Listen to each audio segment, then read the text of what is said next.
Hello বন্ধুরা, কেমন আছো তোমরা সবাই? দেখো রাত্র 9:45 বাজে। আগামীকালকে আমরা সকাল 7টায় বাইরমু, ঠাকুরঝির বৌভাতের অনুষ্ঠানে যামু। 9:55-তে আমরা ফ্লাইট। আর এই দেখো 15টার সময় আমরা টিফিন খাইছি, চা সিঙ্গারা সবাই মিল্লা। গোছ গাছও কিন্তু আমার ঠিকঠাক মতো হয়েছে না, জাস্ট জামা কাপড় কয়েকটা লইয়া স্তূপ কইরা লাগেজের ভেতরে রাখছি। আমরা দুজনে জামা কাপড় একটা ট্রলিতেই নিছি। কালকে সকালে কিন্তু অনেক ভোরে আমারে উঠতে হইব, খুব সম্ভবত 4টায় আমি উঠুম। 4টায় অ্যালার্ম লাগাইছি, কারণ 4টায় যদি না উঠি আমি পূজা টুজা দিয়া টিফিন কইরা খায়া 7টার মধ্যে আমি বেরোতে পারতাম না। তো একটু তাড়াতাড়ি শুয়ে যাবো তাড়াতাড়ি আর কি। এই দেখো 11টা তো বাজে গেছে গা। তো আজকে সবাইকে গুড নাইট, কালকে সকালবেলা আবার তোমরা সঙ্গে কথা হইব। গুড মর্নিং তোমরা সবাই রে।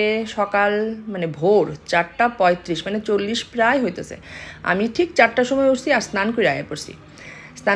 এই কারণে তোমরা কইছিলাম না, যেহেতু অনেক দিনের লেগে বাইরেতেছি তো ঠাকুর পূজাটা দিয়ে যাবো, তার লেগে সকাল সকাল উঠতে গেছি গা। আর তার আগে তোমরা একবার সকালের দৃশ্যটা দেখাই। দেখো এই দেখো একদম ঘুটঘুটে অন্ধকার আর ঠান্ডা, একদম কনকন্যা ঠান্ডা। এটা আমি কইতাম না, মোটামুটি বেশ ঠান্ডাই আছে। আমার দরজা খুলতেই কেমন যেন মানে হাড় কাঁপানো ঠান্ডা লাগছে।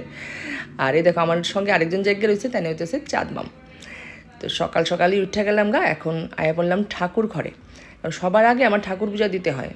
তো তোমরা তো জানো আমি বাড়িতে থাকলেও ঘুম থেকে উঠে আমার আগে ঠাকুর পূজা, ঠাকুর রেখা হয়, তারপরে আমরা চা টিফিন যাই খাই। তো যেহেতু বাইরে যাবো গা, তো তার লেগে আগে ঠাকুর পূজাটা দেওয়া নাই তাড়াতাড়ি করে। এদিকে ঠাকুর পূজা দিতে আয়া দেখো আরেক সমস্যা। ঠাকুর পূজা তো আমি রেডি করে লাইছি, কিন্তু বাইরে তো অন্ধকার রয়ে গেছে গা। এবার ফুল কেমনে তুলুম? ছাদে তো প্রচণ্ড অন্ধকার। আর আমাদের পাড়াতে গতকালকে একজন বয়স্ক মহিলা, একটা মাসিমণি মারা গেছে। তো তার লেগে আমার একটু ভয়ও করতে আসলো। ব্যালকানিতে দাঁড়াই আমি জাস্ট সকাল হওয়ার অপেক্ষা করতেছি। তো কিছুক্ষণের মধ্যেই আলু ফুটে গেছিলো গা। আমি ফুল তুললে আইন না, তাড়াতাড়ি করে আগে পূজাটা দিয়ে লাইছি। আর পূজা দিয়েই গেলাম গা। জামা কাপড় যা যা বাকি আসলো তা গুছাইতে। তো পটাপট করে সব কিছু গুছাই নিলাম। আর আমার কর্তাবাবুরে বললাম একটু ক্যামেরাটা ধরো, অ্যাটলিস্ট বন্ধুরারও তো দেখাই আমি কতটা কাজ করতেছি। নাহলে তো সবাই বুঝবো, মনে করবো যে ট্রলিটা তুমিই গুছাইছো। তো আমার জিনিসপত্র দিয়ে আমি গুছাইছি, এটা জাস্ট তোমরা দেখাইলাম আর কি। কারণ ভদ্রলোক কিন্তু ভীষণ মানে প্রশংসা করায় নেয়। নিজে দেখবা একটা কাজ করে প্রশংসা করে লেছে, আর আমি সারাদিন দেখবা দৌড়াইতেছি, তারপরেও আমার কোনো দাম নাই। এদিকে বাজে গেছে প্রায় 7:20, অটো আয়া পড়ছে। আমরা নাইমা গেলাম গা নিচে।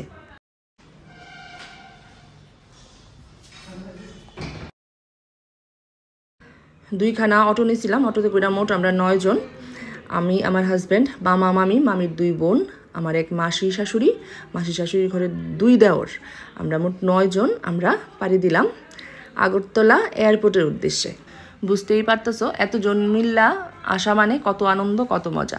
একটা সমস্যা হয়েছিল, মামির বোন যে মাসিমণি আইছিল, এই মাসিমণি তোমার আইছিল করিমগঞ্জ থেকে। আর মাসিমণি আধার কার্ড আনতে ভুলে গেছে, আনছে হইতেছে প্যান কার্ড। আর প্যান কার্ড দিয়ে মাসিমণির কোনো রকমেই অ্যালাউ করতে আসলো না এয়ারপোর্টে ঢোকার লেগা। তো অনেক কষ্টে CISF একজন ভদ্রলোকরে খুব কাকুতি মিনতি কইরা মাসিমণি নিজেই কীভাবে কী কইরা তারপরে ঢুকছে। আলটিমেটলি আমরা ফ্লাইটে আয়া বসি। আর এই হইতেছে আমরা আগরতলার মাটি ছাড়ার মুহূর্ত। আলটিমেটলি আমরা আগরতলার মাটি ছাড়া রওনা দিলাম কলকাতার উদ্দেশ্যে।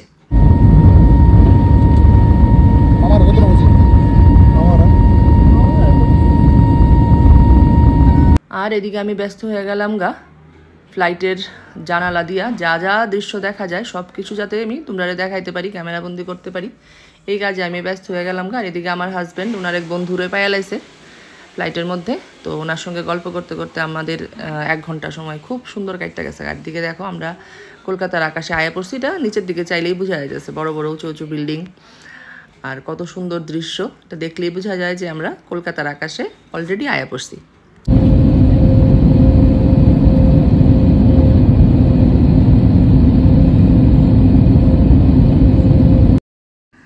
সবার সঙ্গে গল্প আর আড্ডা দিতে দিতে কেমনে জানি 1 ঘন্টা সময় কাটতে গেছে গা, বুঝতেই পারলাম না। মনে হইতেছে এই মাত্র তো ফ্লাইটে উঠলাম। আর এখন কিন্তু আমরা কলকাতা এয়ারপোর্টের বাউন্ডারির ভিতরে অলরেডি ঢুকে গেছি গা। প্রায় 1 ঘন্টার মধ্যে আমরা আয়া পৌঁছে গেলাম গা কলকাতায়। এবার ফ্লাইট থেকে নাইমা কই যাইতেছি, কীভাবে যাইতেছি সব কিছুই তোমাদের সঙ্গে শেয়ার করুম এটা পরের ব্লগে।